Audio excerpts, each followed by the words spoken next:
graduation. Overall, it's been a pretty good year. We moved into a brand spanking new school. My fellow soccer teammates and I managed to sneak away with a state championship and lead future classes an undefeated field to play on. But yet I digress from the real reason we are all here. We are gathered here to celebrate your children's first major step into their adult life. From here on out, most of their major decisions will be made by themselves or with a little less of their parents' help. With their newfound freedom, many good things can happen. Without feeling the pressures of fitting in or staying in a current scene, they can truly become one with their inner self, discovering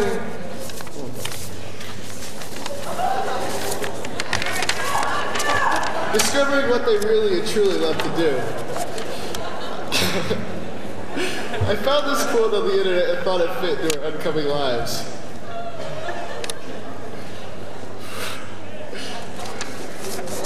I'm trying to give a speech here.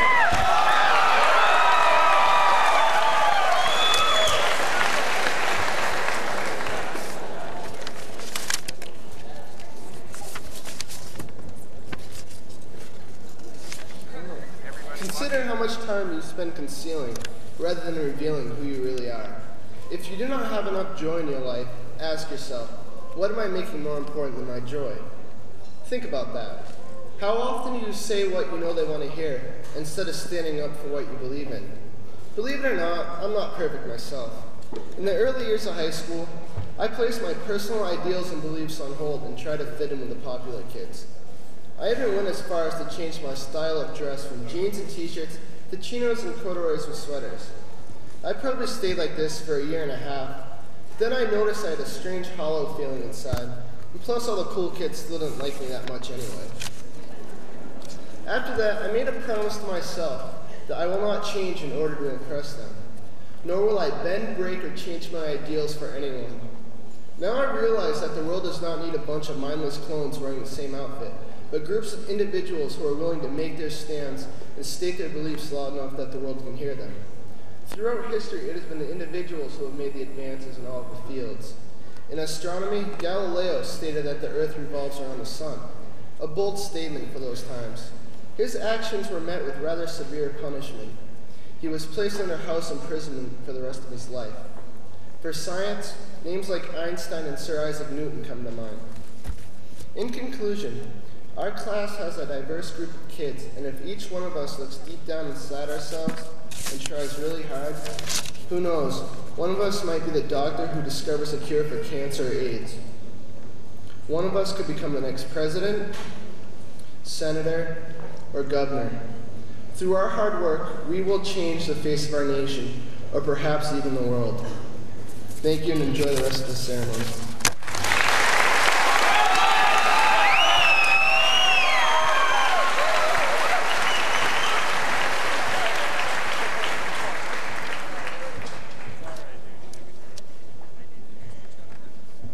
Many of us graduating today have known each other for 12 or more years. There have been many different fads during this time, most of which we'd like to forget. We thought Atari was the best, along with the Smurfs and Muppets. Candyland was a fun game for us, and the opposite sex had cooties.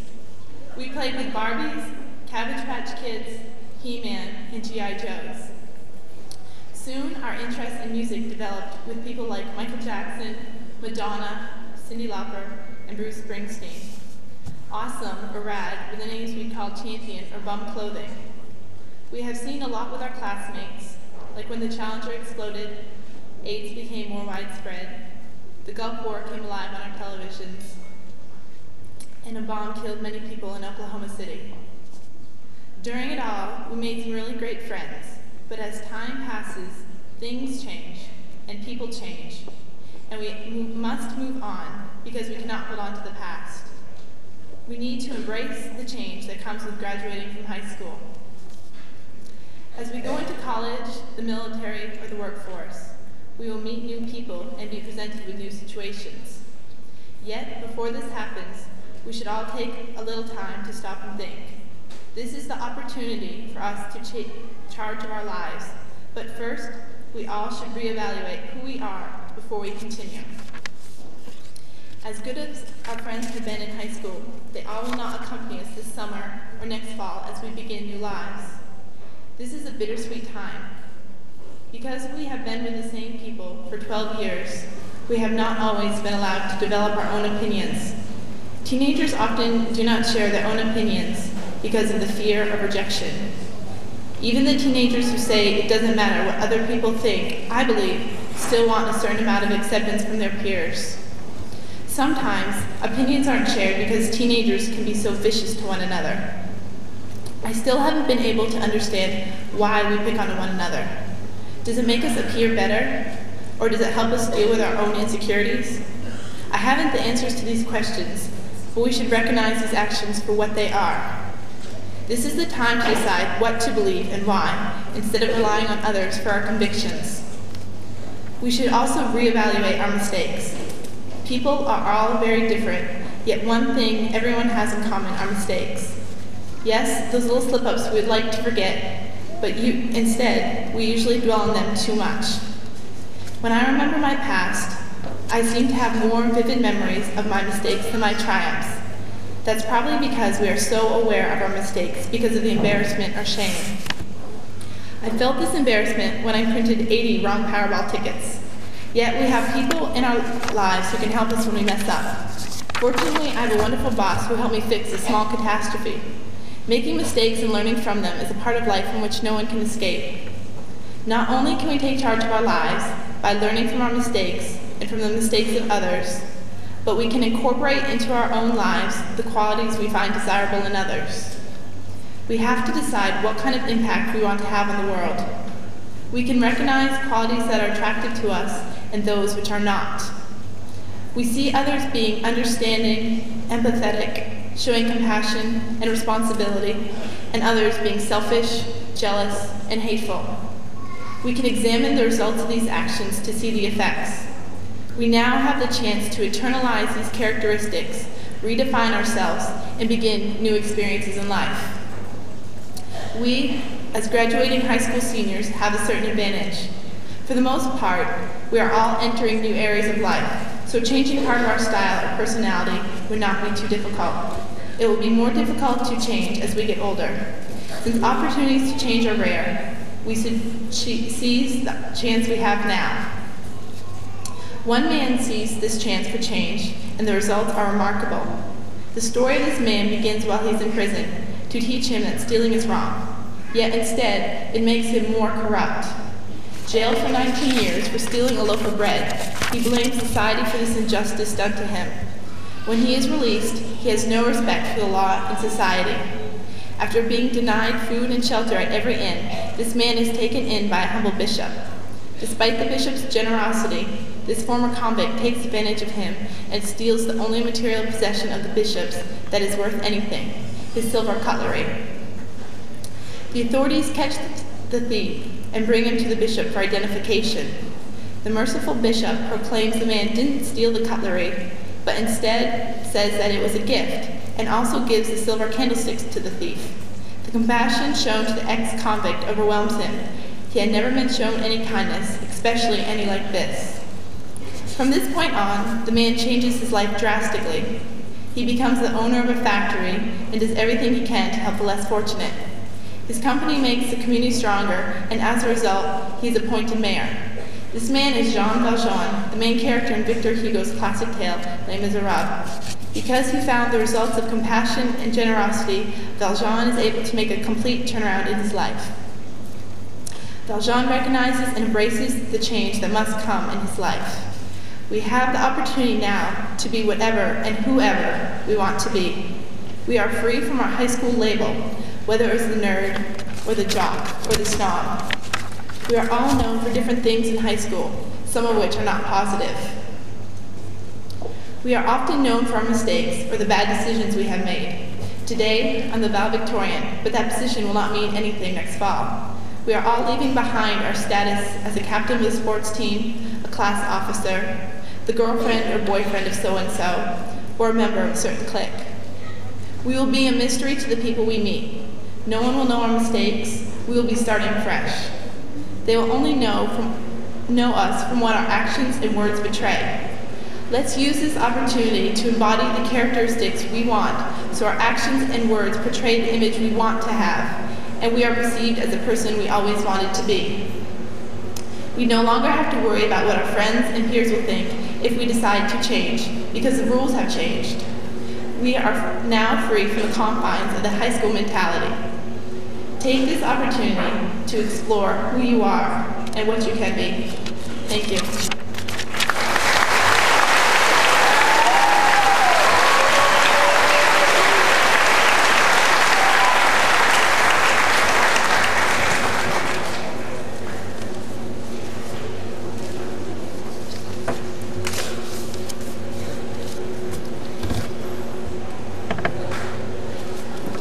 Good evening.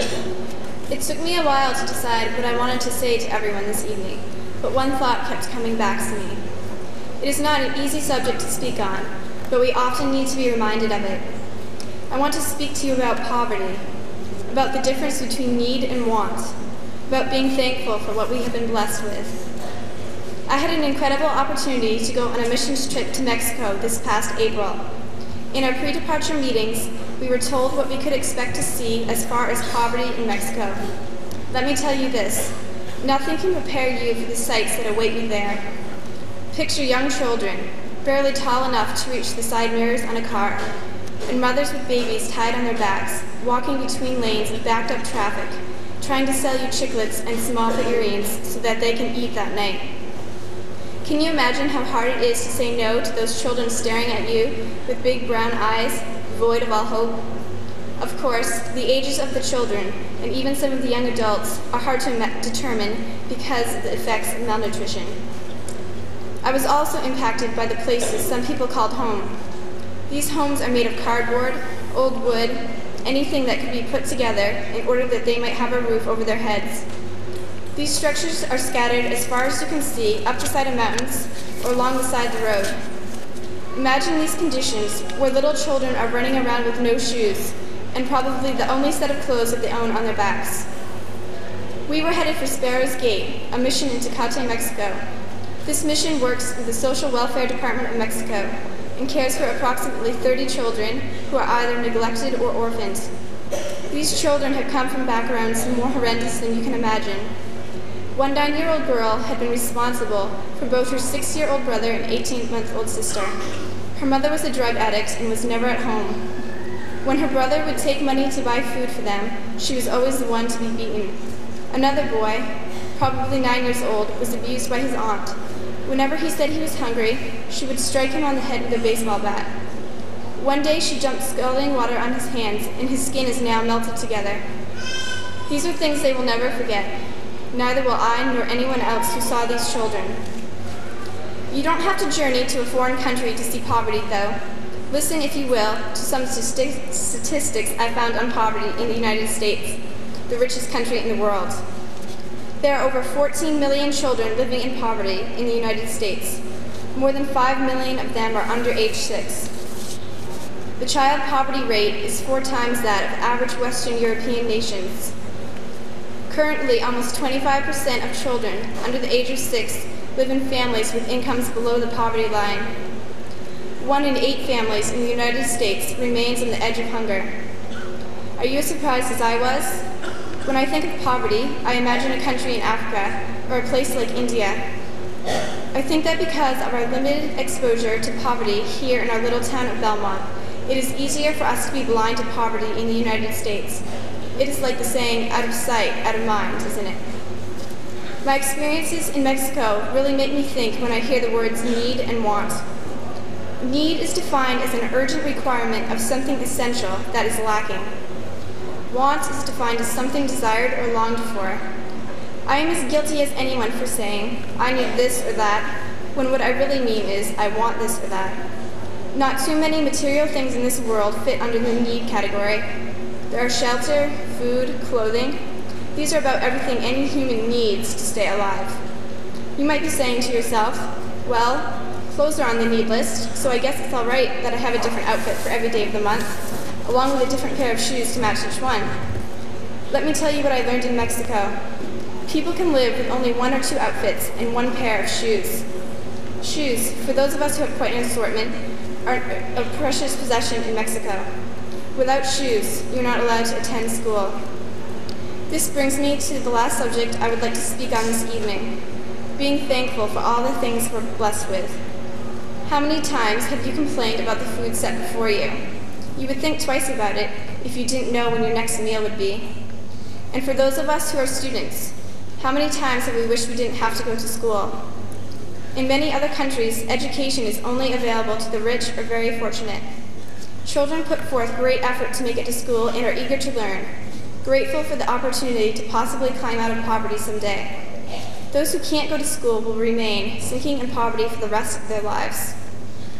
For a nation with so much in comparison to other countries, we are not very good at sharing the wealth. The wealthiest 1% of households own nearly 40% of the nation's wealth, and the top 20% owns 80%. This is higher than any other industrial nation. Imagine what a difference we can make, both in the United States and other nations, if we simply realize how much we have and give out of that wealth. Maybe you're thinking, I can never make a difference by myself. But you can. There are many options. For $25 a month, you can provide a child with adequate food, education, and health care through a child sponsorship organization. How about volunteering at a local food kitchen or the programs such as Habitat for Humanity? I would like to end by reading a story called How Big Is One? As a man walked on a desolate beach one cold, gray morning, he began to see another figure far in the distance. Slowly he approached the other. Then he could finally make out that it was a local native. The native kept leaning down, picking something up and throwing it out into the water. Time and again he hurled things into the ocean. As the distance between them continued to narrow, the man could see that it was starfish that had been washed upon the beach, that the native was picking up and throwing back into the water. One at a time, he gently picked them up and tossed them. Puzzled, the man approached the native and asked what he was doing. I'm throwing these starfish back into the ocean. It is low tide right now, and all of the starfish will die from lack of oxygen on this shore, so I come to put them back in their home. But there must be thousands of starfish on this beach, the man replied. You can't possibly get to all of them. This beach alone has more than what you can do, and the same thing is probably happening on hundreds of beaches all up and down this coast. Can't you see that you can't possibly make a difference? The local native smiled, bent down, and picked up another starfish, and, as he tossed it into the ocean, he replied, made a difference to that one. Each of us is but one person, not unlike the native or the man. We are limited, burdened with our own responsibilities, and filled with our own cares. Most of us agree that there is so much to be done, and each of us believe we have so little to give. We disillusion ourselves into thinking that when we leave this shore, there will still be millions of starfish stranded on the beach, that we made no difference. Maybe we cannot change the whole world. However, there is not one of us who can't help change one creature's whole world, one at a time. To everyone here tonight, I challenge you to make a difference.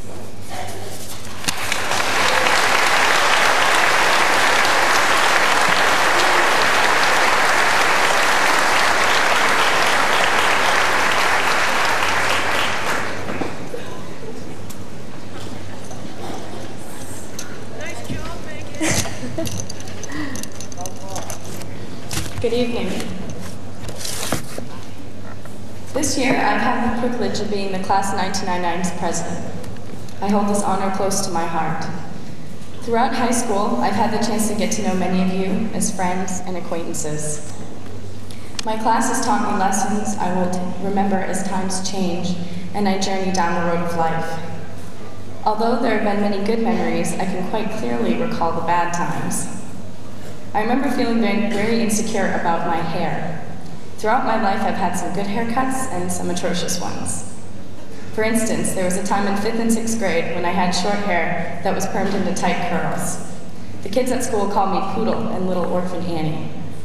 Adding to my bizarre hair was also a noticeable stutter. However, throughout elementary school, but especially 6th grade, I always felt special. My teachers made me feel like a star. My 6th grade teacher, Mrs. Withrow, never held back about how much she thought I was different. At our 6th grade graduation, she talked about each of her students, and she saved me for last. I felt she had done that because she liked me. This feeling of love from my female teachers from elementary school has always stayed with me. I recall all the emotional cuts and bruises mended by several of these wonderful women. I'll never forget the time when my 2nd grade teacher, Mrs. Elliott, brought me to my older brother, Brennan, when my mom was in labor. I remember feeling very scared because I was told by another classmate that my mom was going to die. But Mrs. Elliott was there to comfort me. So was Mrs. Morrison, our principal. She also wrote in my 6th grade yearbook that I was going to be a star someday, and I believed her. When it was time to leave Canterbury and go to the big school at Belmont, I felt positive that I was ready. All 6th grade year, I told my mom that I felt old enough, and I especially wanted to meet some new friends. Before the first day of school, I woke up many times during the night. I had been tempted to go in my parents' room, but decided not to because that was what a little kid would do. In the morning, I went out 20 minutes early to wait for the school bus because I was so excited. I anxiously watched the road. I listened intently for the noise of the school bus.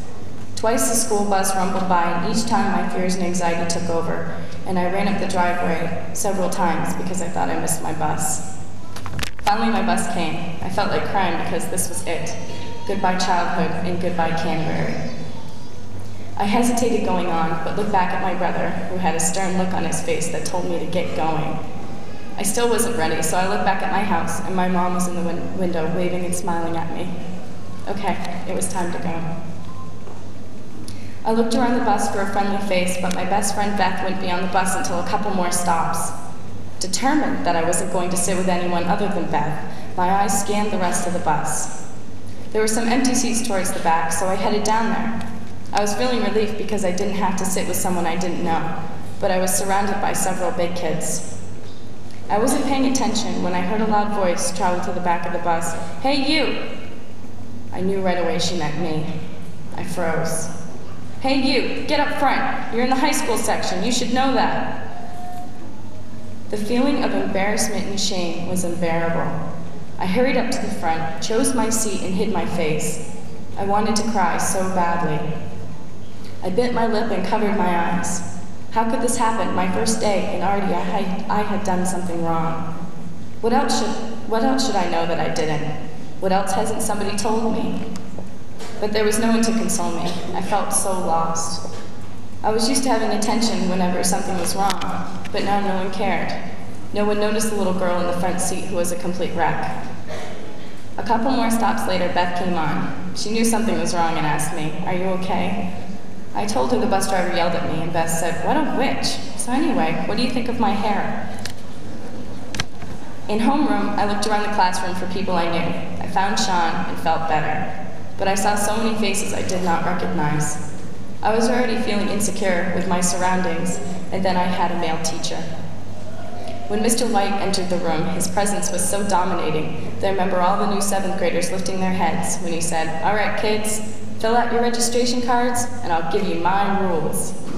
I heard his voice, but wasn't able to make out the words because I was feeling too overwhelmed. I couldn't fathom the idea that I had male teachers. I wasn't comfortable with older men because up until now, the teachers were extensions of my mother, all female. The transition from an environment where I was special to this place where I was a face in the sea of people was scary for me. How could anyone get to know me? Mrs. Bailey was my only female teacher that year, and I felt I had to make a connection with her. I thought my male teachers could never understand me, so I had made a conscious decision to block them out. For a while, I think it worked, but things started to change. I began to see that my male teachers, like Mr. Garno, were actually interested in what I had to say. I began feeling more comfortable with my male teachers, although it did take all year. I thought the change from elementary to high school would be the hardest for me now, but as this year is coming to an end, those days are nothing compared to how I'm feeling. For 12 years, these 2 towns and these people are all I've known. They have been here throughout all of my good and bad times. They know me through and through. I can't even imagine where I'll be or any of my friends next year. Not knowing if there's another bus lady out there who's going to yell at me for something I didn't know. These are real fears that travel through my head daily. It is hard not knowing the answers.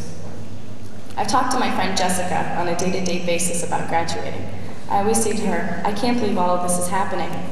She always answers back with, "I know. I just can't believe that I'm not going to see you every day next year." I want to know why I can't stay this age forever. Why can't I live in the same house I've lived in all of my life, sleep in the same bed, or eat in the same kitchen? And why can't my parents guide me forever?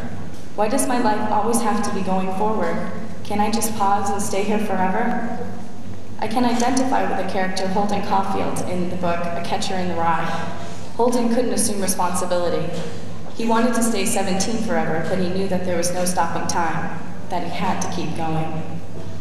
Even though all year I've been talking with my parents about how much I want to go out and explore the world, like the little girl in 6th grade, I'm feeling very scared, and I'm afraid of change. The transitions I face have left me very fearful and excited. I picture myself walking down the streets of Boston, stopping in a coffee shop and picking up a cup of coffee and visiting my brother in Fenway Park. Yet I don't know if I could walk around or ride the train in Boston by myself. I've never done it before. I've never been on my own. Whenever I start to feel nervous or I'm afraid, I try to remember entering 7th grade, where new friendships developed and teachers became friends. This transition from high school to college will be the hardest one. I do know one thing. I will take the memories from my home and family with me. I'll remember to hang my Grandpa's cross over my bed in college, just as I had for so many years at home. I will take the memories of you with me to college. You have helped me gain strength because you have prepared me for change. Change is a part of life, and there's no way I can avoid it. Although I'm scared, I will walk off this podium feeling anxious, but willing to start this next phase in my life.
Peace.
I was first asked to write a speech for Mrs. Drown for class night, I thought to myself, what can you say about Mrs. Drown that the movie industry would deem appropriate for all audiences?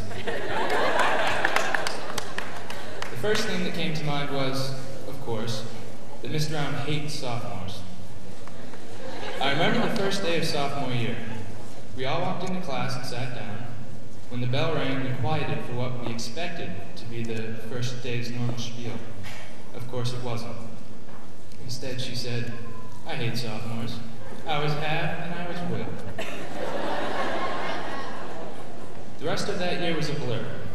Most of what I remember is the refrigerator. This single memory exhibits that I was the epitome of what she hated about sophomores.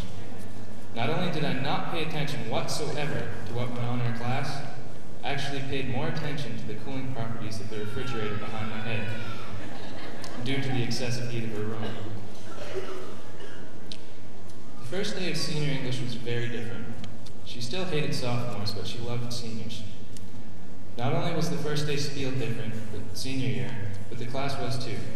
She was somehow able to get our entire class to passionately participate in discussions, including the people who are normally silent. Somehow she made our class comfortable talking with the people that we usually avoided. As a group, we talked about every possible part of a book, and even the arguments were intelligent discussions based on the facts of the book. An excellent example of this would be our discussions on the book of fiction. Every day we would enter the class and for up to 90 minutes try to figure out what was happening and what we thought would happen in the life of the poor soul chosen as the protagonist. Even after all this discussion, we are still wondering, what exactly happened to Wade Whitehouse? Having had Mrs. Drown in both sophomore and senior year, I think I can safely say this. To next year's sophomores and to those who will follow, consider yourselves lucky. She really did hate sophomores. To next year's seniors and those who will follow, I am sorry you will miss the opportunity to take her class. It was an enjoyable way to explore how the study of English relates to life. For those of you who do not know Mrs. Drown, I'm sorry. She was always a fun and interesting person to talk to. She has this way about her that you notice the first time she talks to you. She's most definitely grounded in reality, and I don't know too many other people who can so easily tell it like it is. Now that she's leaving, if you want to get to know Mrs. Drown, I know of two possible ways. The first is to get in your car and drive to New York. Get on the westbound thruway until exit 40 for Weedsport. Then proceed to go to Heatherburger, the local burger joint, and eat a burger and relax to the sounds of local conversation. When you get back to New Hampshire, look up Mrs. Drown and ask her about when she went to that same place. Undoubtedly, a personal connection will be established. The other way to get to know Mrs. Drown is to catch up with her on her travels, start a conversation, and very soon you will be perfectly comfortable telling her whatever is on your mind. Her travel itinerary is available in the lobby upon request. I speak for everyone when I say that we would like to take this opportunity to thank you, Mrs. Drown, for your hard work, dedication, spirit, and wonderful times. I would also like to apologize for all the sophomoric antics that you so lovingly put up with 2 years ago. Lastly, have fun next year, but do us all a favor and please stay out of trouble.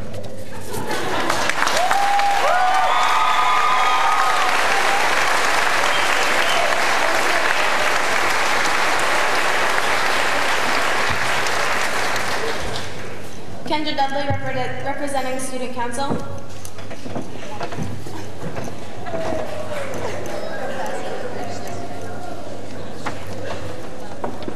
Sunny Vashon, representing the school board.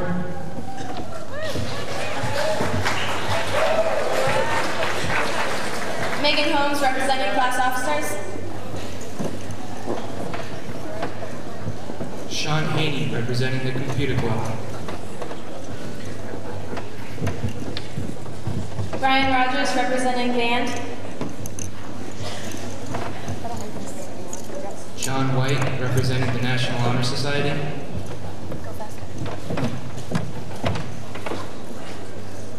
Adrian Allaire, representing drama.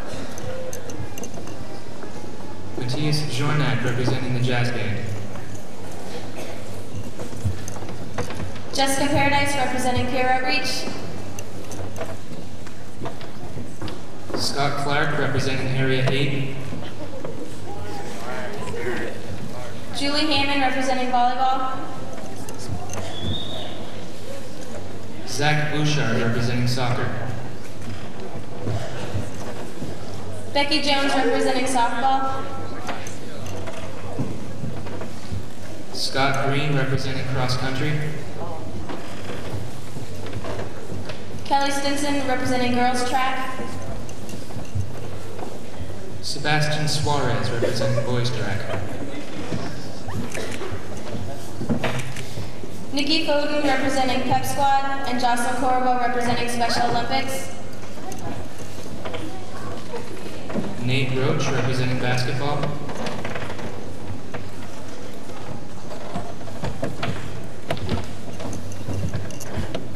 Jen Bowser, representing graduation coordinators. Dave Casarano, representing baseball.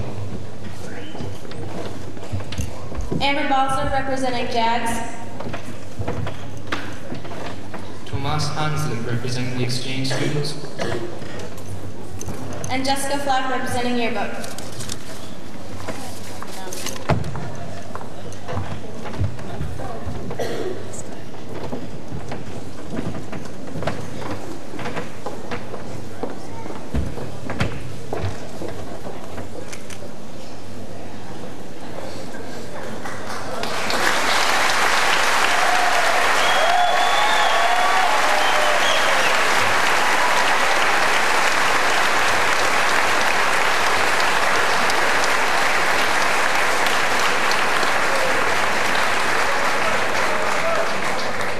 At this time, the members of the class of 1999 will begin the presentation of the flowers.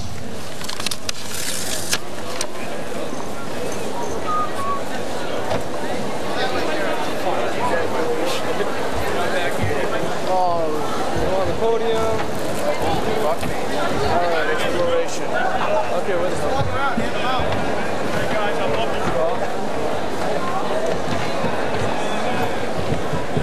Shut it off. Got him.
Students come to the front podium, please. Sean. Sean. Left-hand side, outside row. You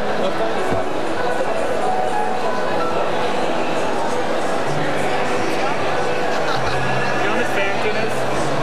I haven't seen her. I think she's here. She would be. She's sitting in the student section. She's over there with that basket. So she'll come back.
Members of the senior class will be returning to their seats.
Ladies and gentlemen, the class of 1999.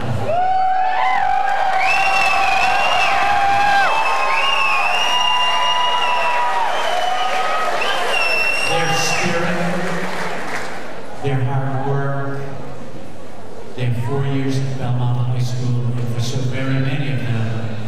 12 years in the Shaker Regional School District.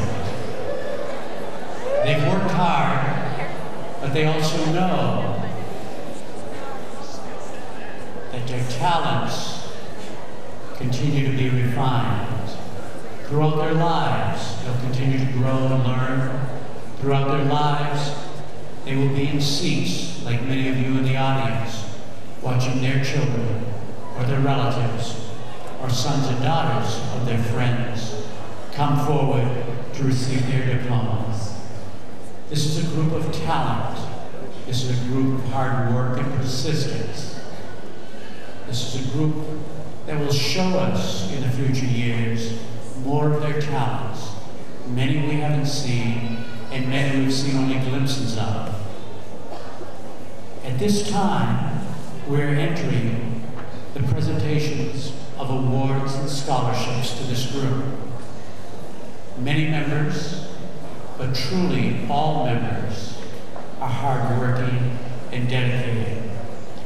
This time, I would like to call the first of our presenters forward to make the opening presentation. Representing American Legion Post 58, Commander Leonard Hooker.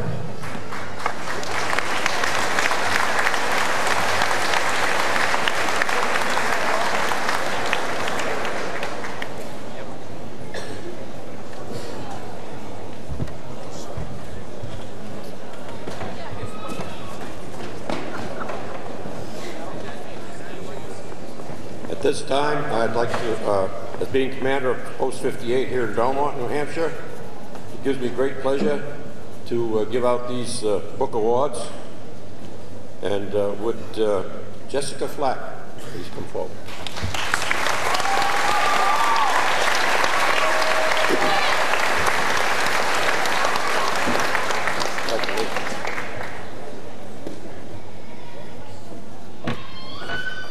The second award here would be Eleanor Roback.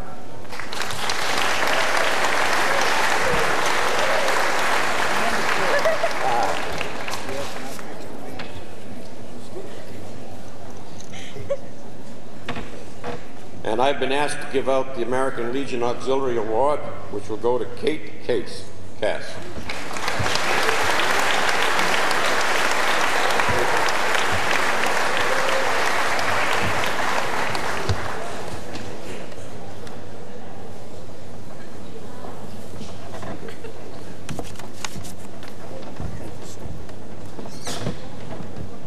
Our next presenter, presenting the William Loeb Memorial Scholarship, Ms. Jean Tancred.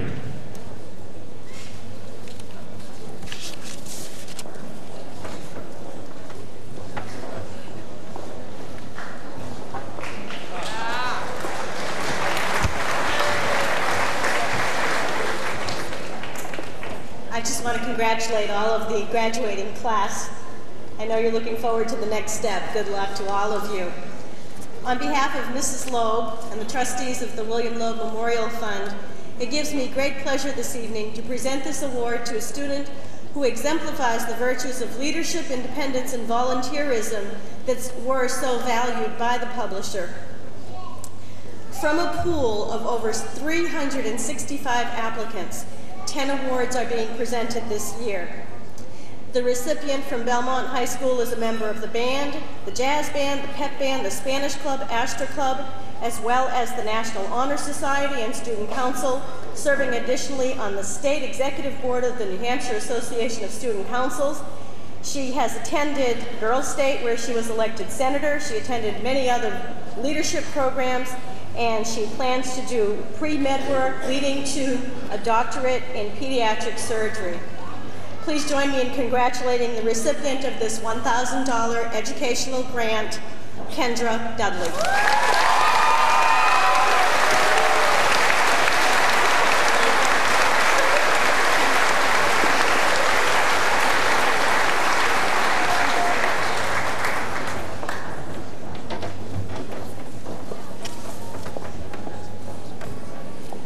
Representing Coca-Cola Bottling of New England, Mark Fitzgerald.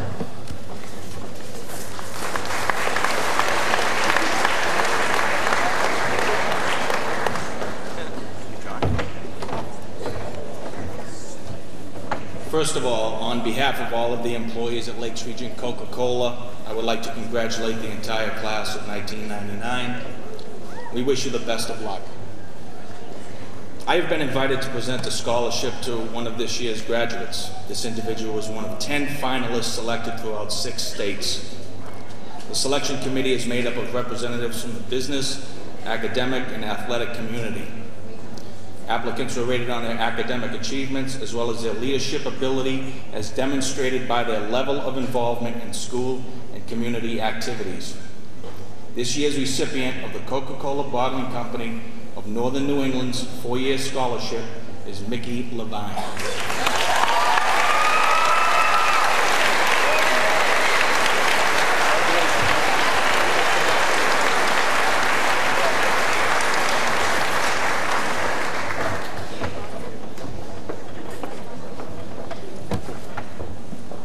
The Belmont Rotary Club Book Award is presented by Nikki Wheeler.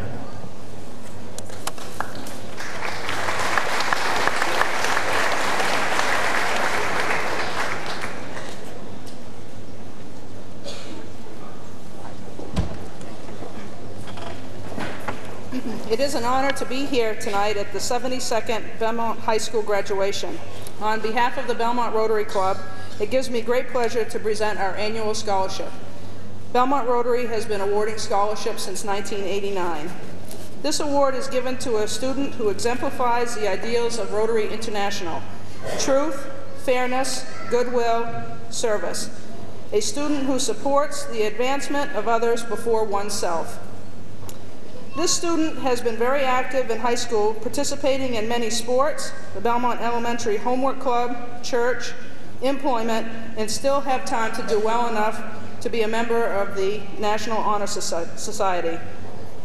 It is my understanding that this student will be pursuing a career that will make her family very proud, and especially her grandmother. Would Jill Roberts please come up?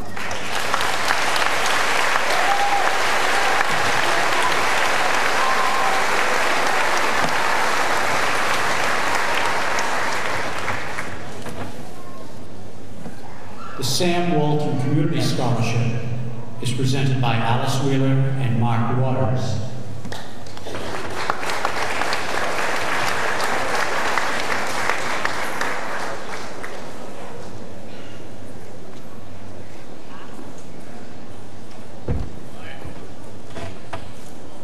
First, I would like to congratulate the class of 1999.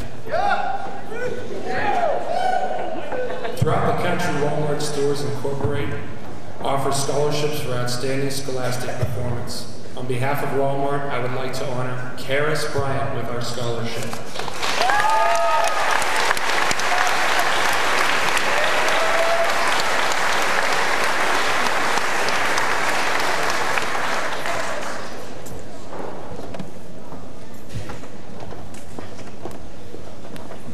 As a correction, that was Alice Sheldon presenting with Mr. Waters. Our next presenter, Fran Bossi, is presenting the Top of the Hill Kindergarten Book Awards.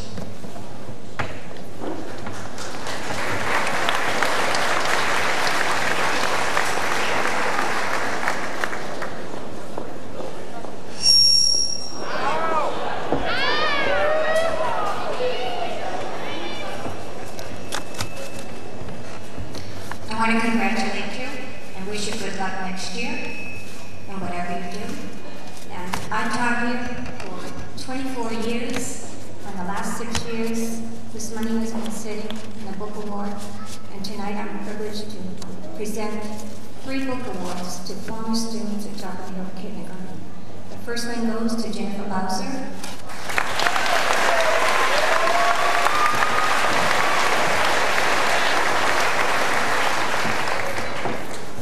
The second one goes to Corey Ann Estes.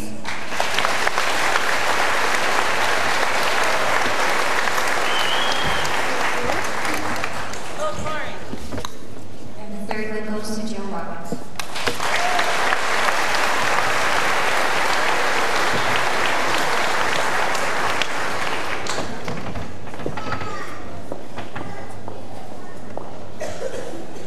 Our next presenters, Mrs. Pinard and Mrs. Smith will present the World Language Book Award.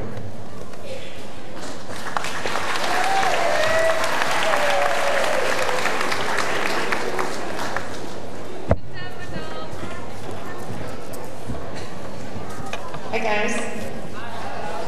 You know what? I think we could use an auditorium.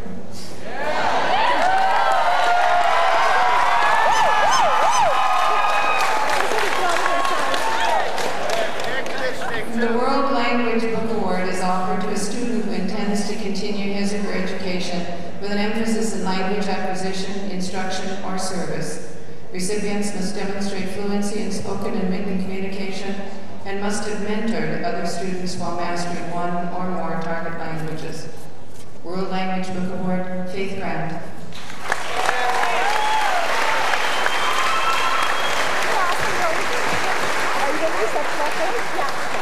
Yeah, you put the chairs away. Ow, I got stuck.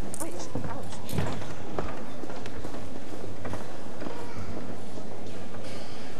Mr. Ralph Dixon will present the next series of awards at this time.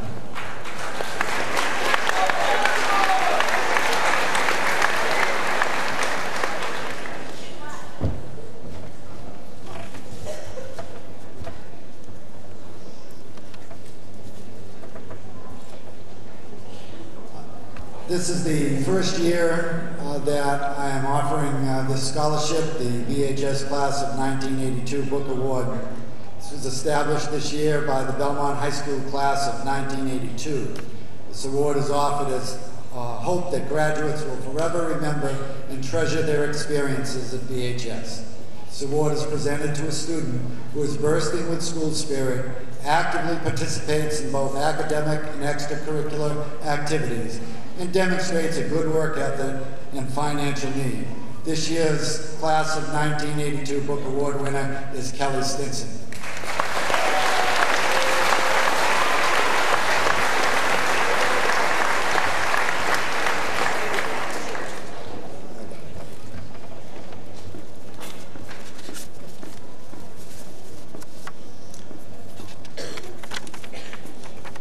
All Metals Industries, Incorporated of Belmont, New Hampshire, is extremely honored to present its annual book award to a deserving senior who has proven to be an active participant during his or her academic career at Belmont High School. This year, 2 exceptional students have been selected to receive this award. These students exemplify the qualities of dependability, studious work ethic, excellence of character, service to both school and community, and have demonstrated acceptance to an accredited college or university. All Metals Industry is pleased to present a book award to first Rebecca Jones.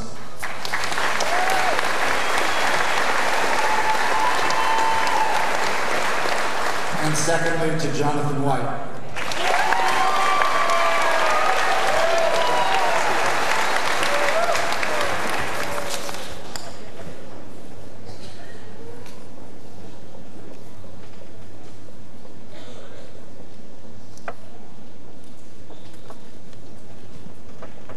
This next award is very special to me, as are the next 2.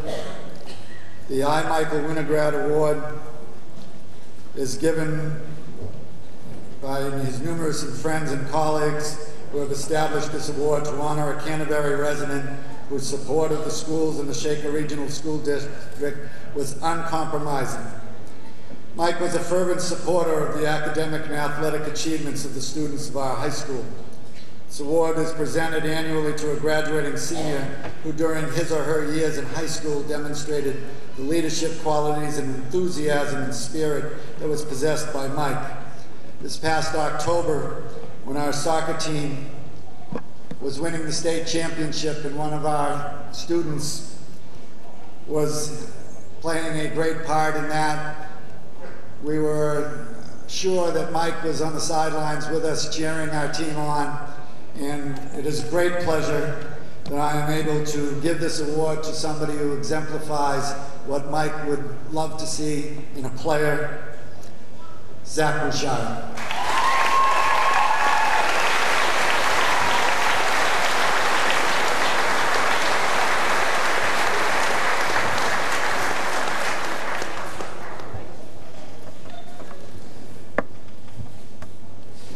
hard when we lose one of our own. Jim Goulet graduated with honors from Belmont High School in 1995. While at Belmont, he participated in Student Senate and other school activities. Played soccer, basketball, and baseball for 4 years and was elected captain of each team in his senior year. His infectious smile, caring attitude, and willingness to help others were his trademarks, and he enjoyed life to the fullest. This scholarship is awarded to a student who has demonstrated high academic achievement, has actively participated in co-curricular activities for all 4 years, and is recognized for their thoughtfulness and caring ways towards others. Jim's spirit is certainly with Nathan Roche.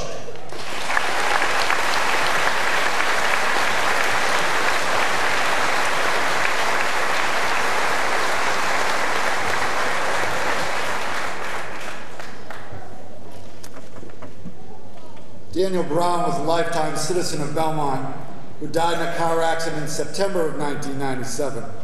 He took pride in his community, loved Belmont, and was active in town. While Dan struggled academically through most of school, he excelled in the cross-country running and ski programs. He attended the J. Olivia Hewitt Technical Center and the machining program and became a talented and successful machinist.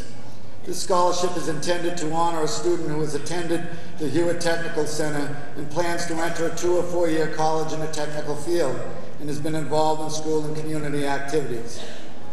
This year's winner is Lisa Spinucci.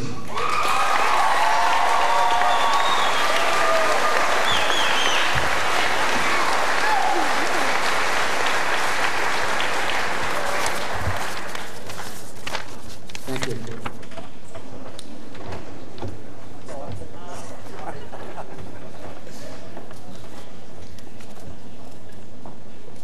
Our next award is a first-time award, a new scholarship book award for one of our students.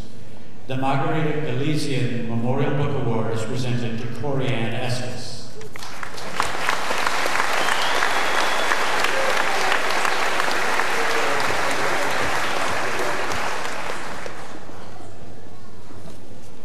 The next awards are presented by the Parent-Teacher Organization of Belmont High School. The PTO Book Awards, first to Sean Appleyard.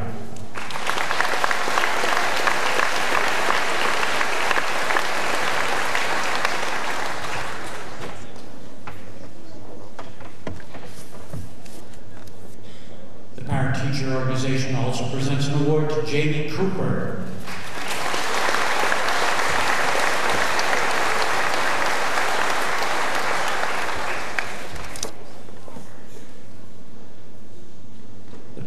Award for the Parent-Teacher Book Award presented to Jim Silly.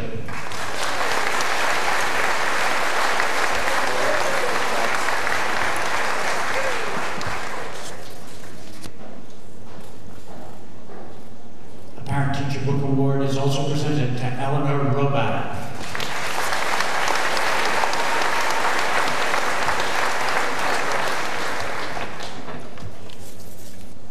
The Shaker Regional Educational Association Book Award is presented to Susan Chu.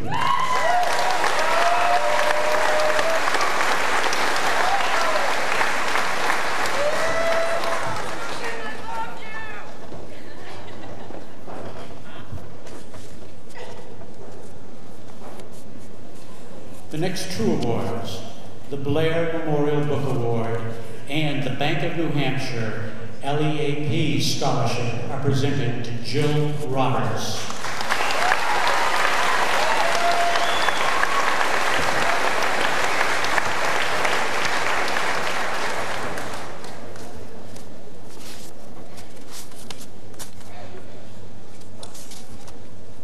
This year, Belmont High School was very proud that one of its students was honored by the Horatio Alger National Scholarship.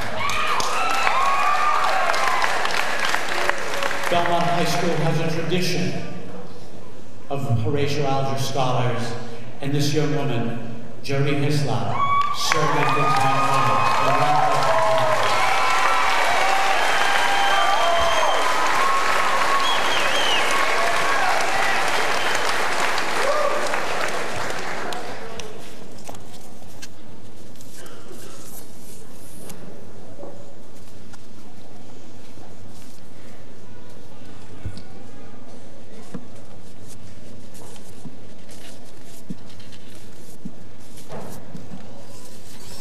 next award, the Alcide Cormier Book Award, is presented to Megan Holmes.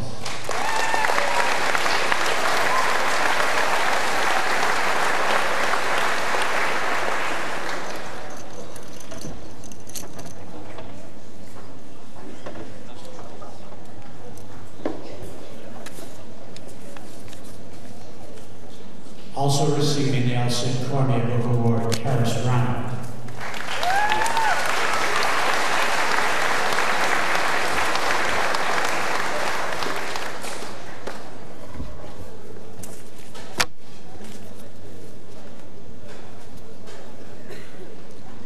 The Miles Bennett Memorial Book Award is presented to Jamie Baird.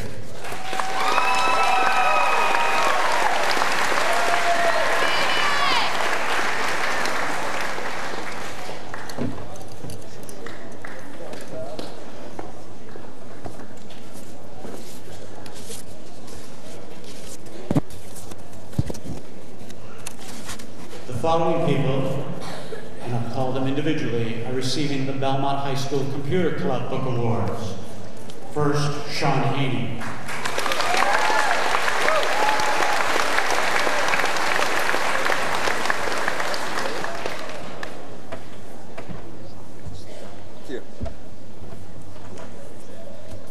Also a recipient of the Belmont High School Computer Club Book Award, Philip Dunley.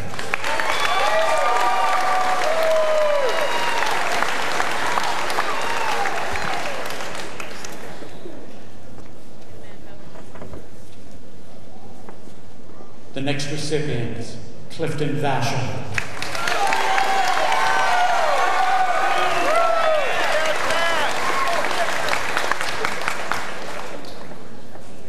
And the final person from the Belmont High School Computer Club Book Awards, Jonathan White.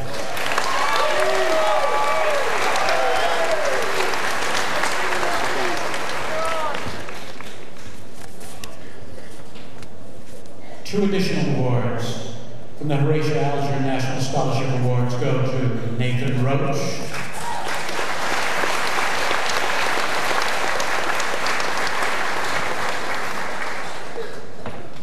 and to Kendra Dudley.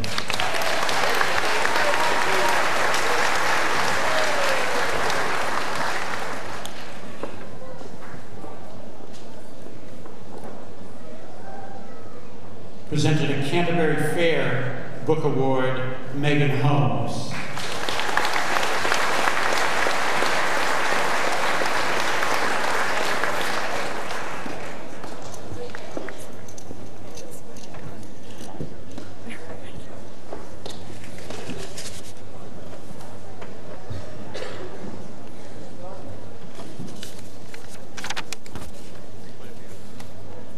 The Belmont High School Drama Club presents the following awards.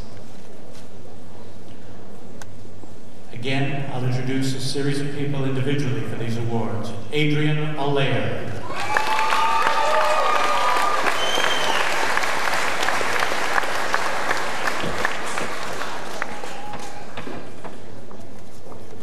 Kate Lawler.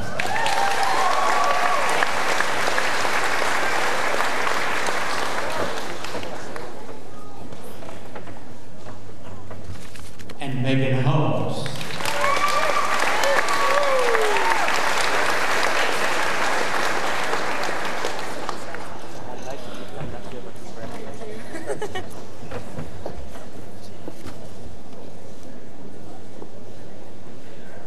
Coca-Cola Bottling, the Belmont Division, presents the next award to the member of class of 1999, Alexis O'Neill.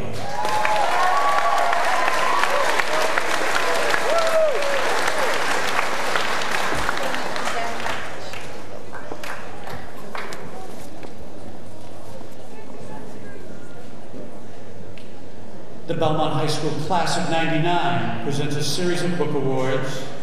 The first recipient, Nicole Foden.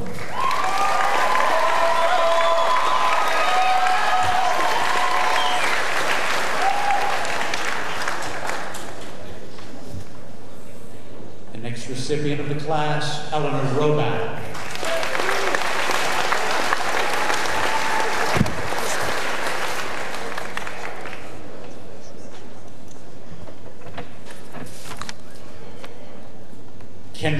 Dudley receives the Belmont High School Class of '99 Book Award.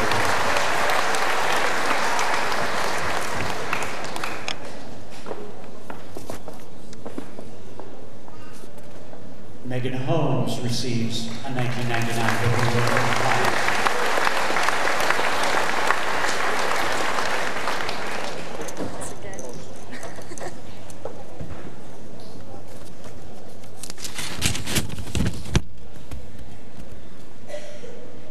The President's Student Service Award, announced by President Clinton and administered by the Corporation for National Service.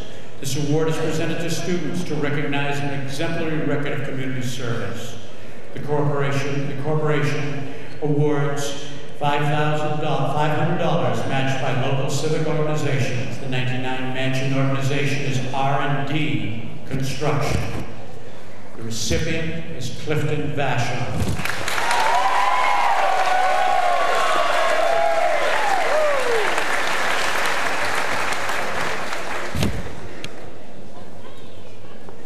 The Belmont Student Council, Belmont High School Student Council awards its book award to Kelly Stinson.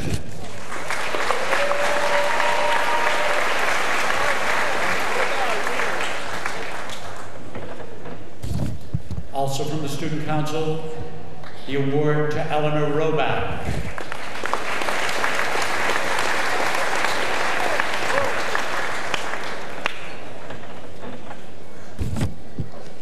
The Student Council also awards a book award to James Silly.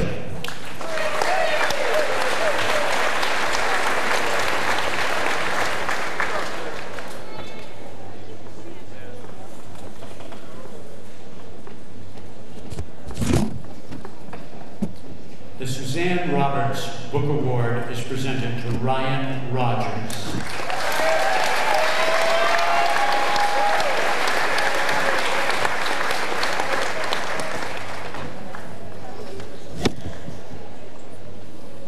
The Carl LeMay Memorial Book Award recipient is Kendra Dudley.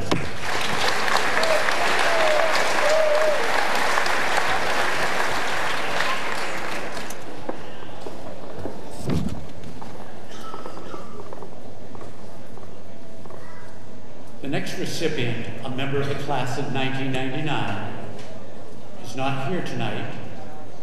He's probably wending his way overseas. The Matthew Tebow Memorial Book Award is presented to Andrew Kerr.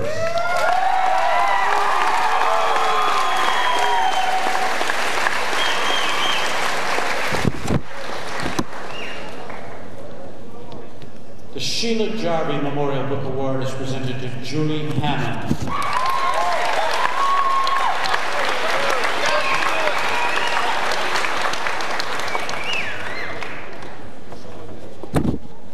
The Philip Oakley Swain Book Award is presented to Jessica Flack.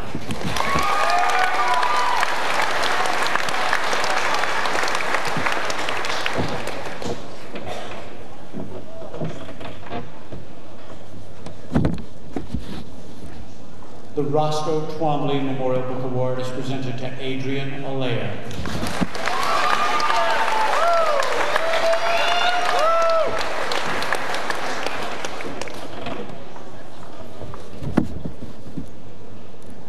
The Laura Bryant Memorial Book Award is presented to Lisa Spanucci.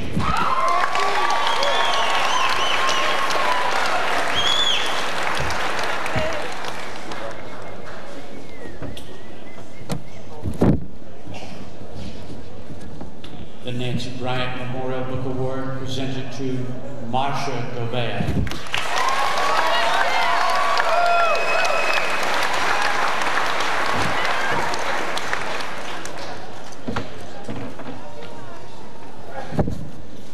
The Vern Bryant Memorial Book Award is presented to David Casarano.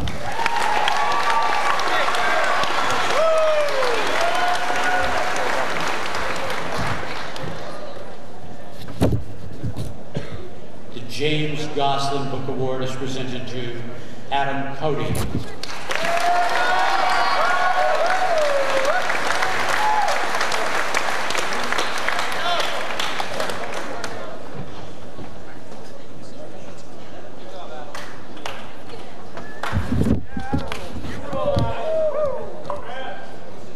Joseph and Annie Booten Book Award is presented to Faith Grant.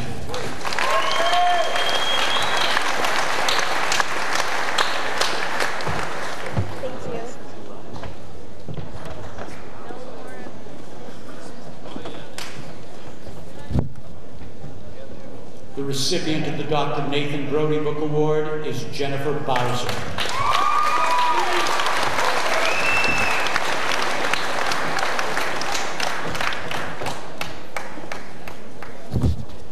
Receiving the Merle Carlton Book Award, Kate Cass.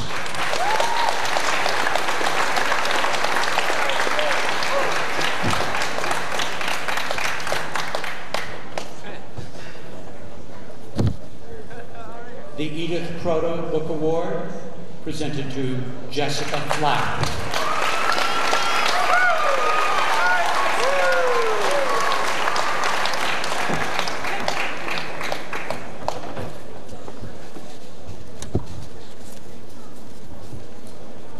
The next two recipients received the Lawrence Dandeneau Book Award. Nicole Foden.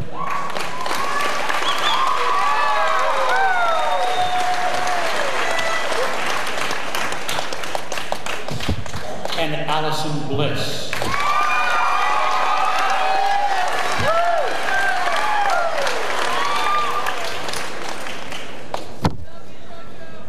The recipient of the Philip Merrill Memorial Book Award, Matthew Claremont.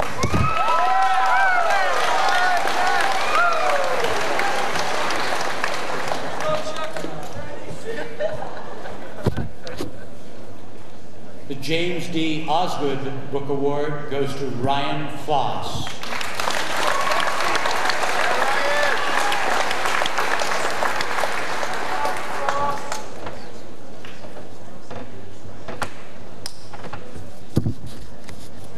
Receiving the Esther B. Riggs Book Award, Pamela Osborne.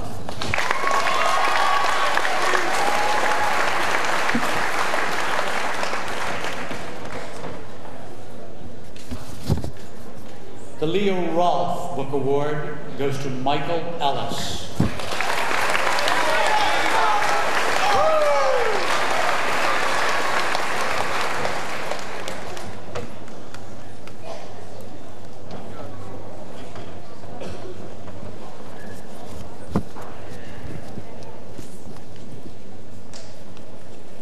The Lakes Region Scholarship Foundation presents the following awards from the Chicora Lodge number 51, the Laconia Lodge of Elks, and the Ann Jewett Steele Memorial Scholarships to Susan D. Boyden Fawcett.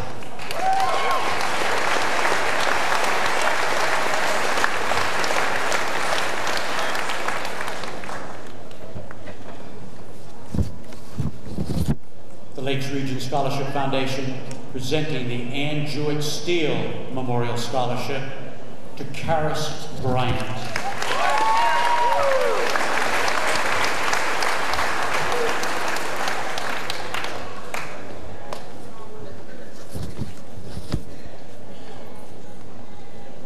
The Good Sport Road Race Fund and the Keith R. Pepin Memorial Scholarship Fund and the Keith R. Pepin, Robert R. Pepin Memorial Scholarship Funds presented by the Lakes Region Foundation goes to Susan Chu.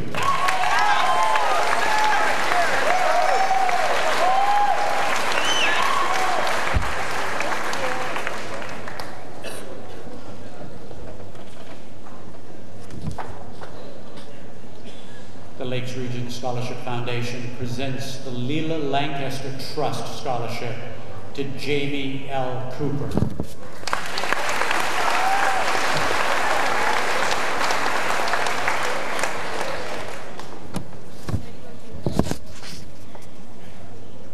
The Lakes Region Foundation Scholarship presents the Canterbury Fund Scholarship to Todd M. Dollar.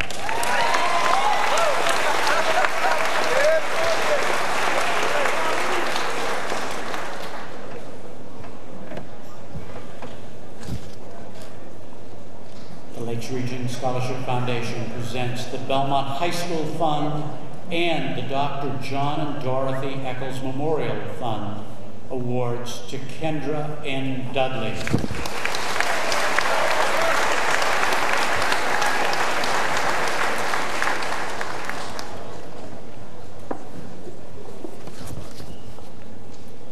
The Lakes Region Foundation presents the Michael Murray Memorial Scholarship and the LCB McCarthy Wiley Nursing Scholarship to Michael D. Ellis.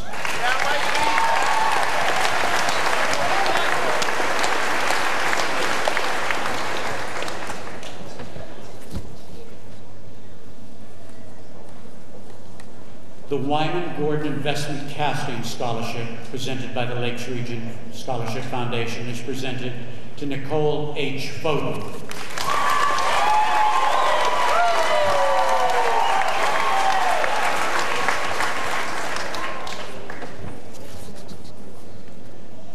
The Carl A. LeMay Scholarship Fund, presented by the Lakes Region Scholarship Foundation, is presented to Marcia A. Gavea.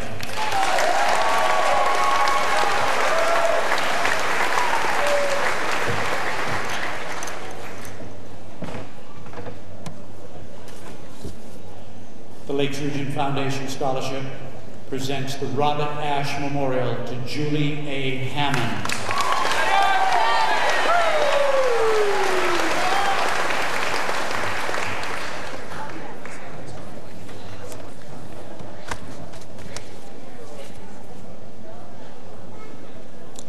The Lakes Region Scholarship Foundation presents the Leo J. and Esther L. Barkham Scholarship Fund to Jody L. Hisley.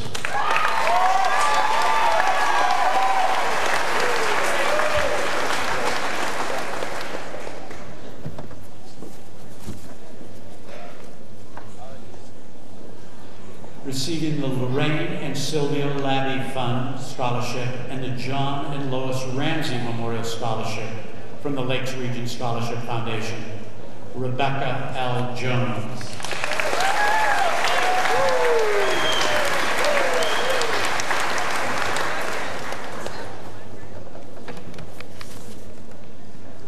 The Lakes Region Foundation presents the next award, the Leela Lancaster Trust, to Alexis D. O'Neill.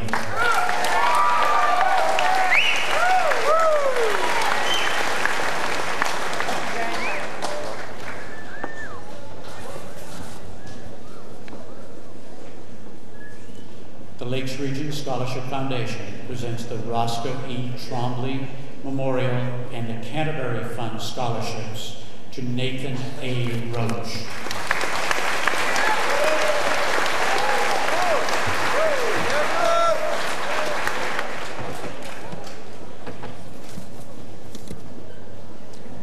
The Lakes Region Scholarship Foundation presents the Laconia Lodge of Elks Scholarship and the Leela Lancaster Trust Scholarship to Eleanor F. Roback.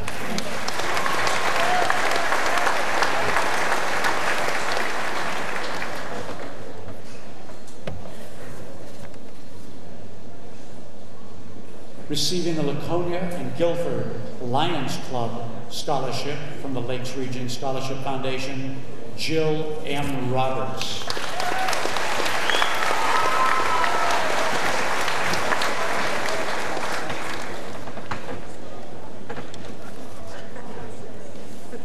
The Lakes Region Scholarship Foundation presents the Priscilla C. Colby Memorial Scholarship and the William J. Benoit Memorial Scholarship to Ryan S. Rogers.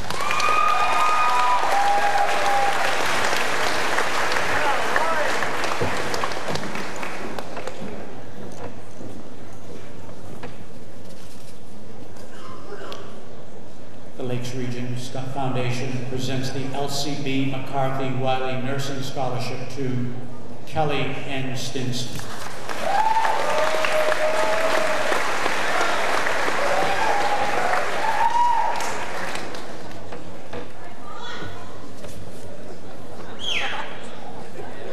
The Lakes Region Scholarship Foundation presents the Bertram and Dorothy Kellogg Trust Scholarship to Clifton Vashon.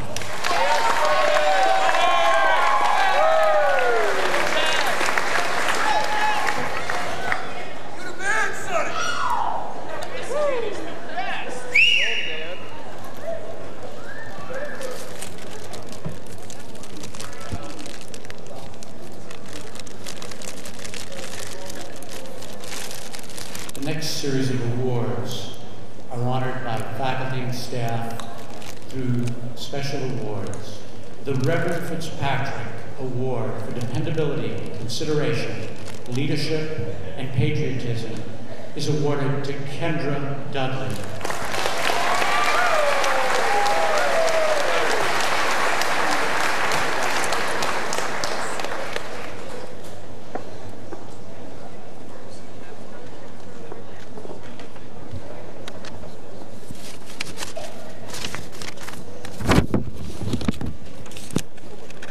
Receiving the Roland S. Kimball Award, Kelly Stinson.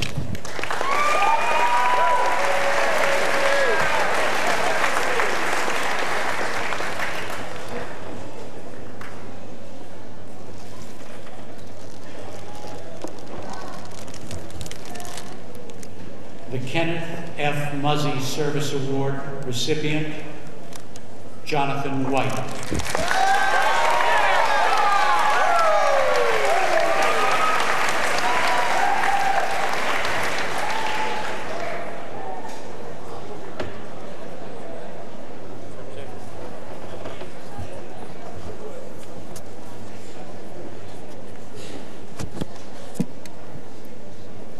The next award, the Salutatorian Award, goes to our salutatorian of the class of 1999, Karis Bryant.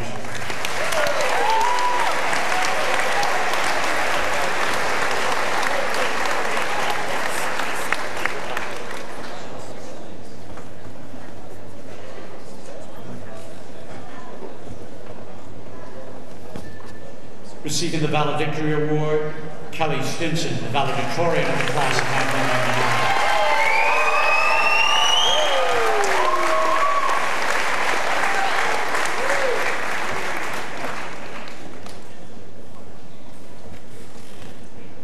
At this time, I would like to introduce Mr. Thomas Garfield, Chairman of the Shaker Regional School Board, to present our award, the next award.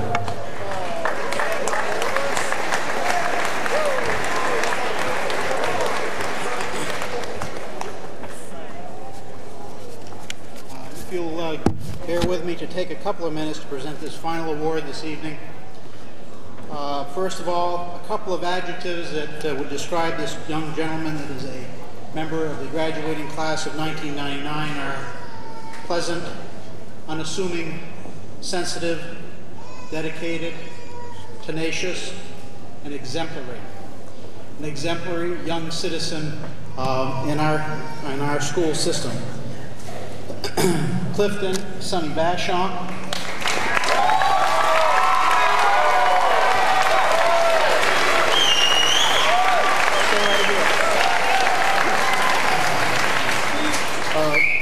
Clifton has been an excellent asset to the Shaker Regional School Board this year.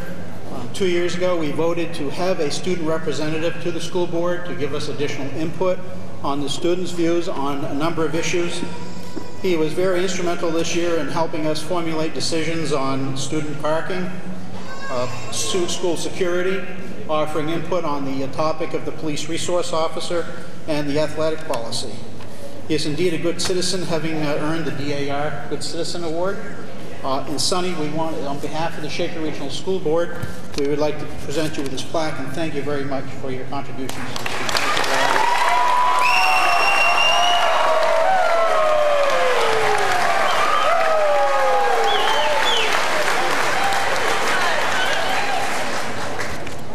At this point in time, I would like to introduce Mr. Thomas Goulet, the Vice Chairman of the Shaker Regional School Board, who will make a few brief remarks, and then we'll have the presentation of the diplomas.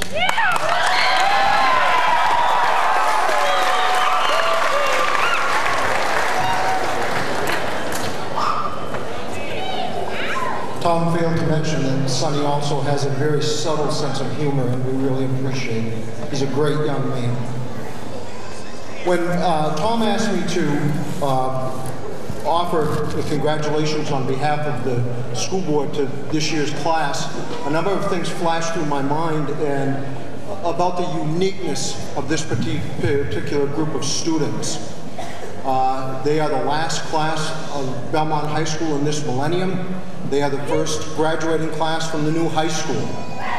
And that's something that I think all of us will remember, and we hope you do also.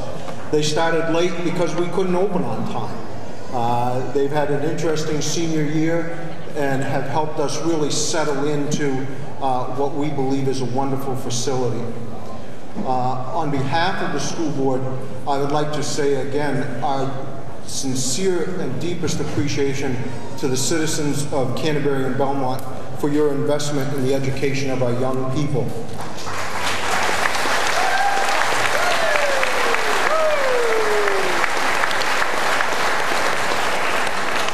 I'd also like to announce that the first building committee meeting for the new auditorium will be at Senora Smith's on Tuesday night, so you can contact her.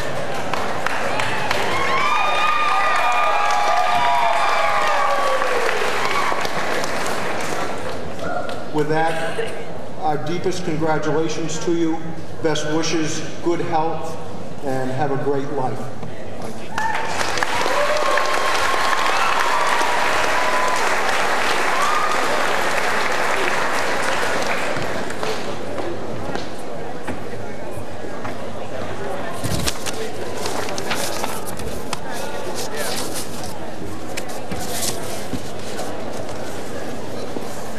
Ladies and gentlemen, we will begin the presentation of diplomas to the class of 1999 at this time.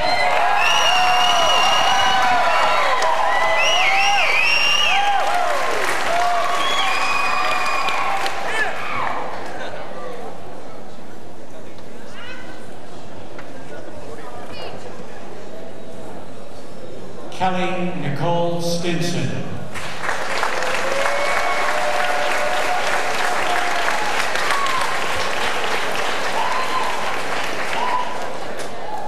Jennifer Marie Bowser.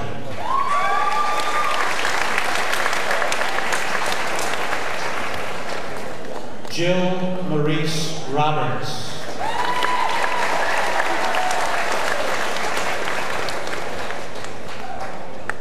Zachary Conover Bouchard.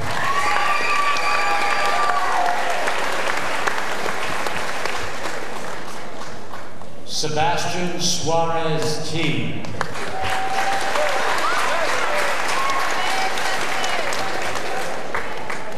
Pamela Lee Osborne.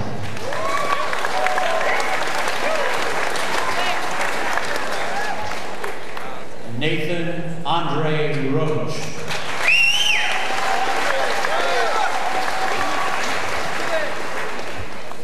Marcia Ann Gouveia.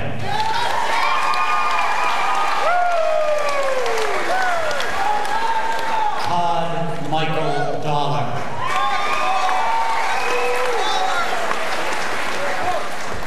Michael Henry Messier.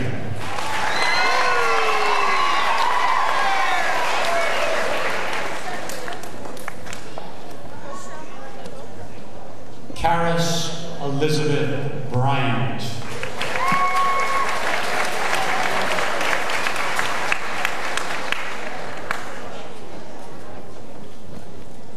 Jonathan Seeley White.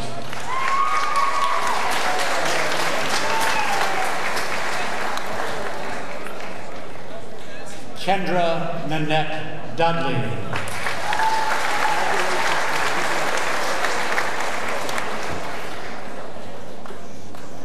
Matthias Jornak.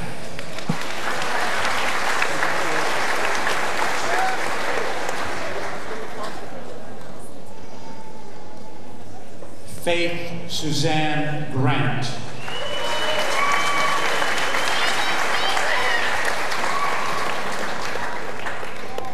Philip James Dunley.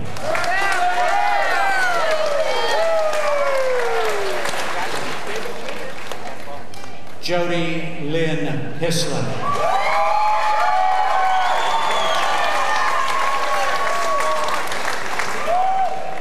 David James Casarano.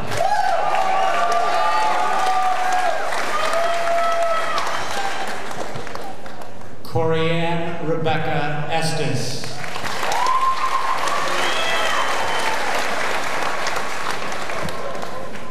Scott Allen Green.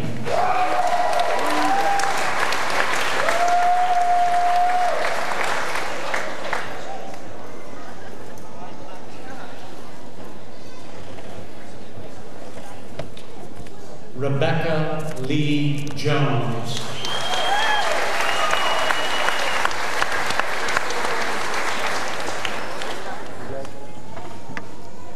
Michael Douglas Alice.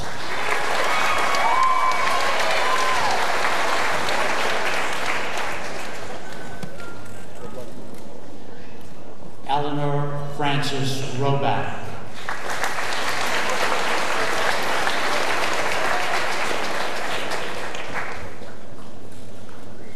Clifton Earl Vashon III.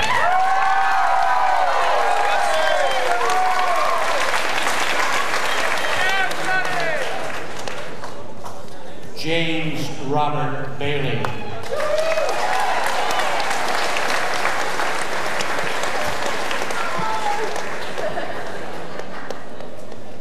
Ryan Sue Rogers.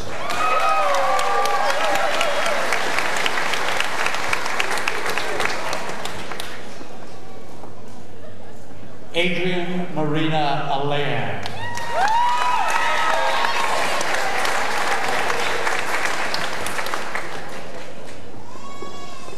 Nicholas James Bennett.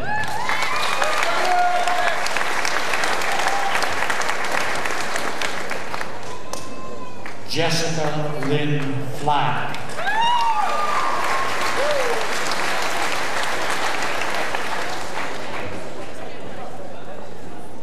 Ryan James Foss.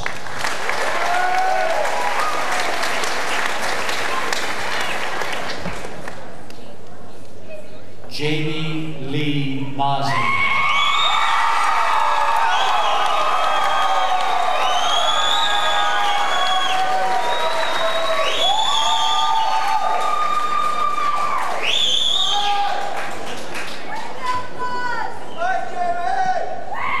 Jamie Lee Cooper.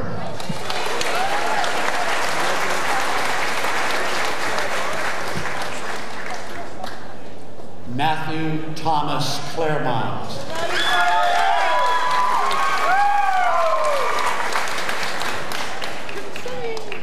James Allen Silly.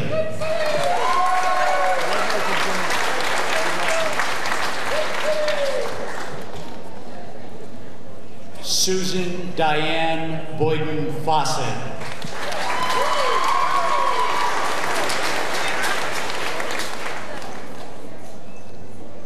Lisa Spinucci.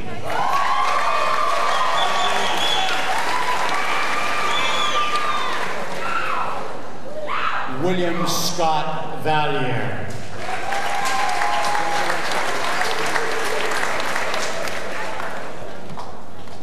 Alexis Danielle O'Neill.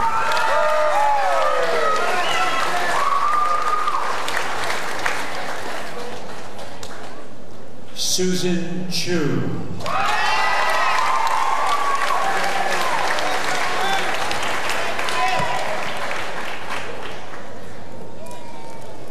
Marissa Bree Lillian Yellen.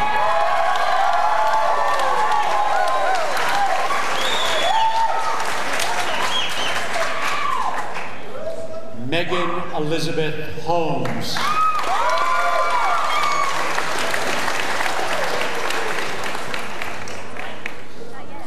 Jamie Lynn Baird.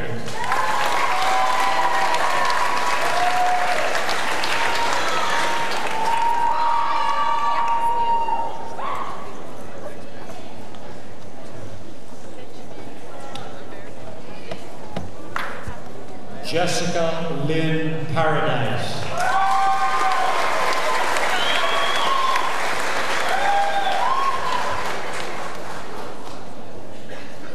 Amanda Nicole Berry.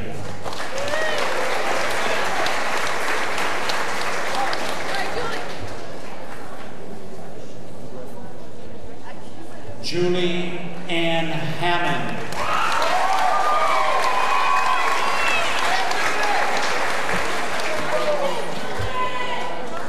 Kimberly Rose Welch.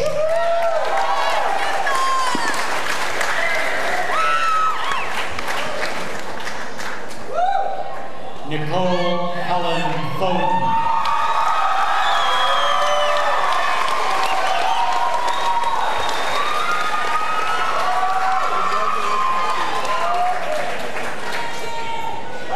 Crystal Lee Van Dyne.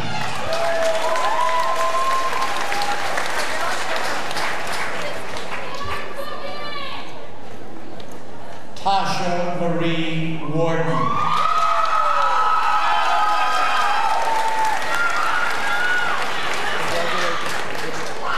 Kate Lawler.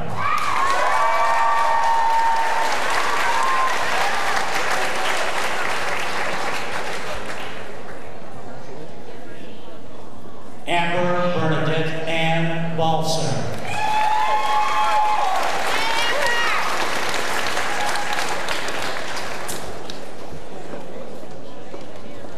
Jeremy Logan Pickering.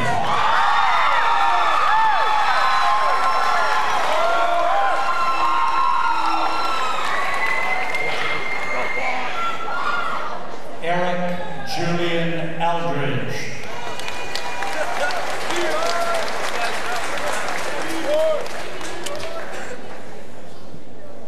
Jeremy Paul Dehart.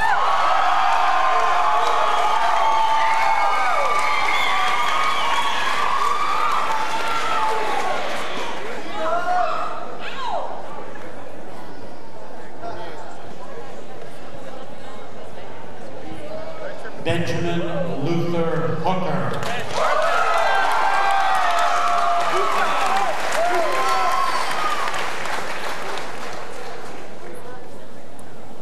Mickey Marie Levine.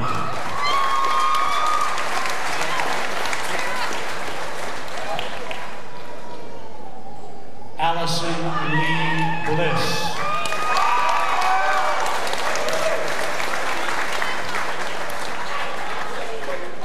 Kate Elizabeth Cass.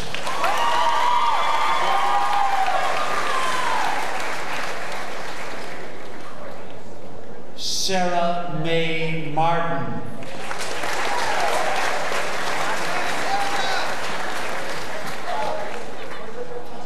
Jocelyn Melanie Caravo.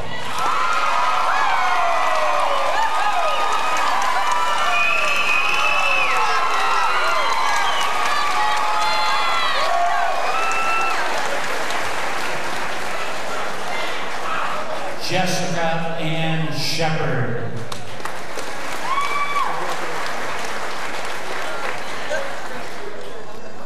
Melinda Leah Brent.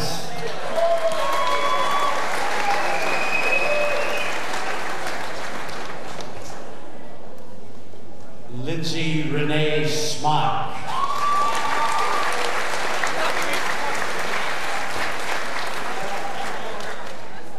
Alyssa Lynn Maroney.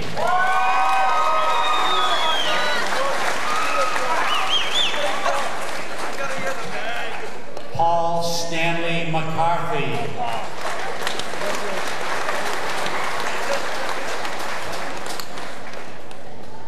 Jason Patrick Murphy.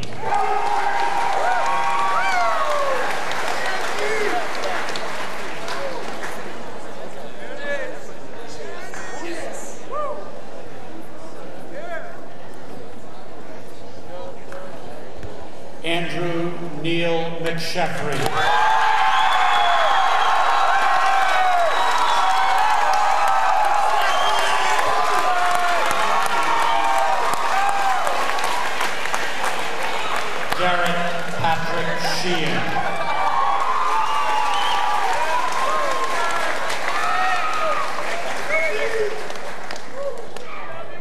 Ryan Arthur Baker.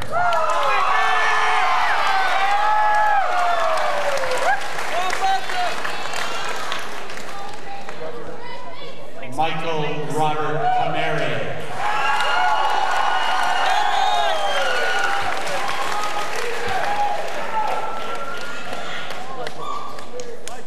Jesse James Karen.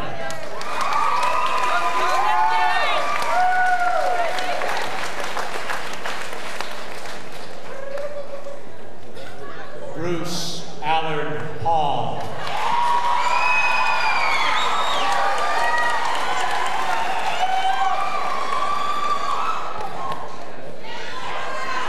Corey Richardson Luno.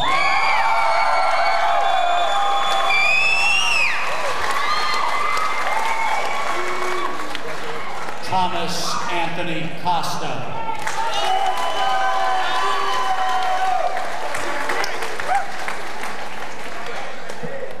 Sean Curtis Appleyard.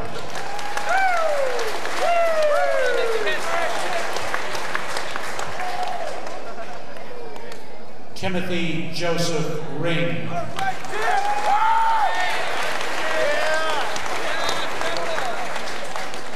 Corey Ray Peterson.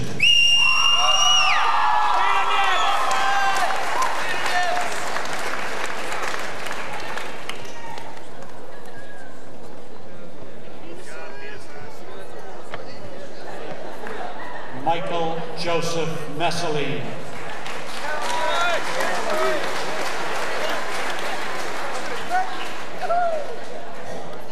Ronald Kevin Shute.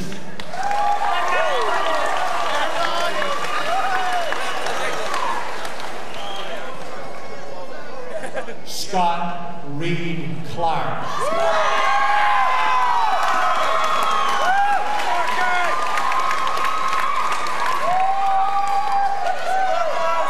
David Charles Troyer.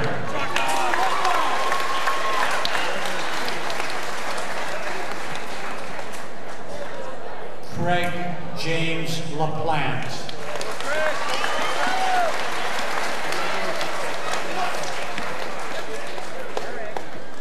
Eric James Dinsmore.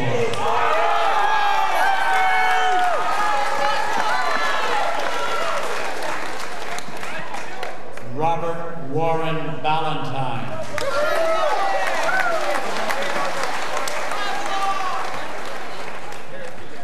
Tomas Hanslick.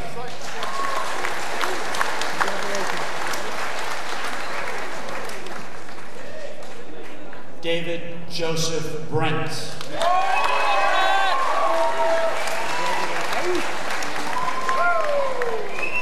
Adam Gregory Cote.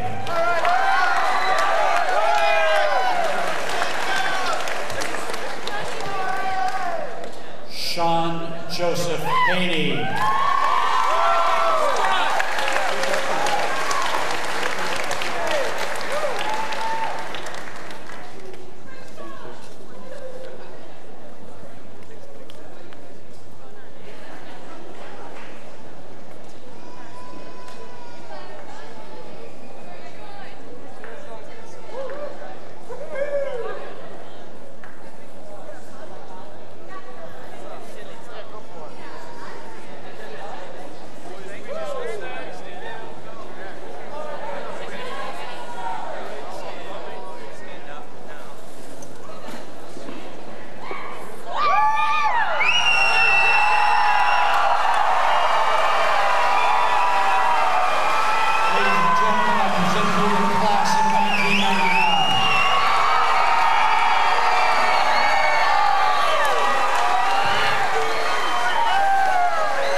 us, myself included, seem to get caught up in the more trivial parts of our lives. We exert a majority of our energy on the wrong things. We worry and obsess and don't have time to be happy or have fun. We overreact, blow things out of proportion, and tend to hold on too tight. In reality, if we concentrate on things like our friends and our loved ones, the rest can just fall into place. Our culture has turned away from family and friends and has turned the focus of our existence to our job and our status among peers. Have you ever noticed how quickly negative thinking can get out of control? It starts with one thing, and before long, everything seems to bother you. The more you think about it, the worse you feel. The trick is to notice this thought process and stop. Take a deep breath. Think about it. Are things really that bad? Most of the time you will find that things aren't that bad, and then you just need to slow down and pace yourself. There's no reason to let negative thoughts spiral out of control. Rely on your family and friends. They are your best source of help and support. I have seen my family, my friends, and my classmates visibly and verbally distressed over the amount of work they have to do. The fact is, there's always something to do. The point of our lives is not to get everything done. That's impossible. You can't do it. There's always a deadline to meet or a schedule to keep.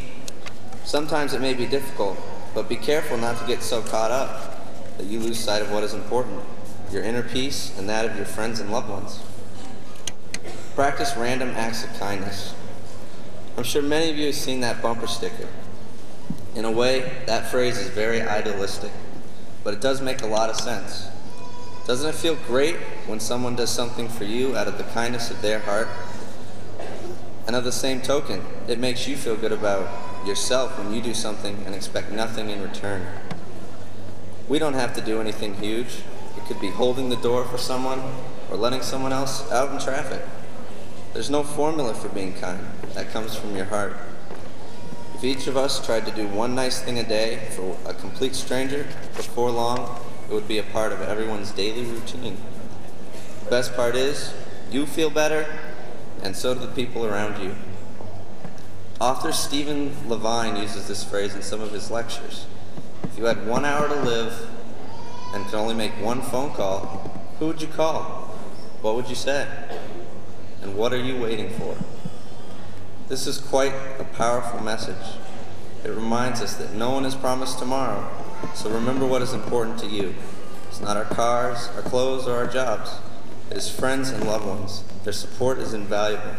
With it, the little things like graduation are not overwhelming anymore. When things go wrong, as they sometimes will, when the road you're trudging seems all uphill, when the funds are low and the debts are high, and you want to smile, but you have to sigh. When care is pressing down a bit, rest if you must, but don't you quit.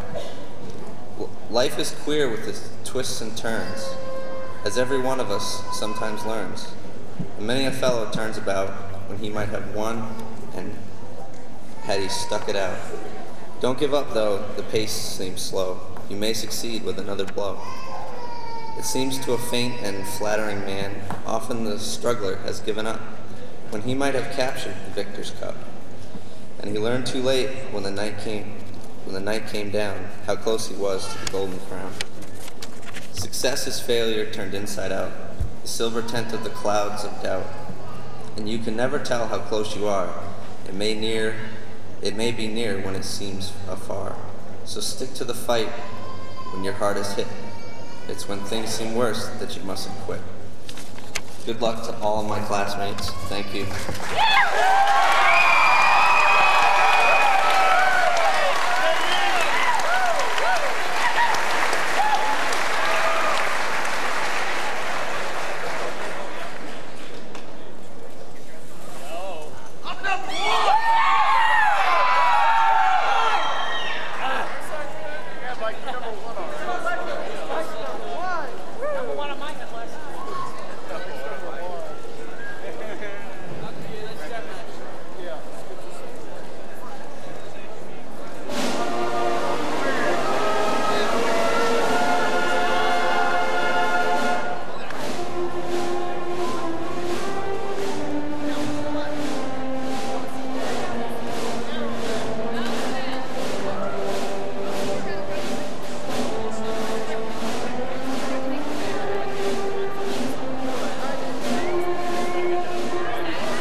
We could only talk to him and try to appeal to his good sense.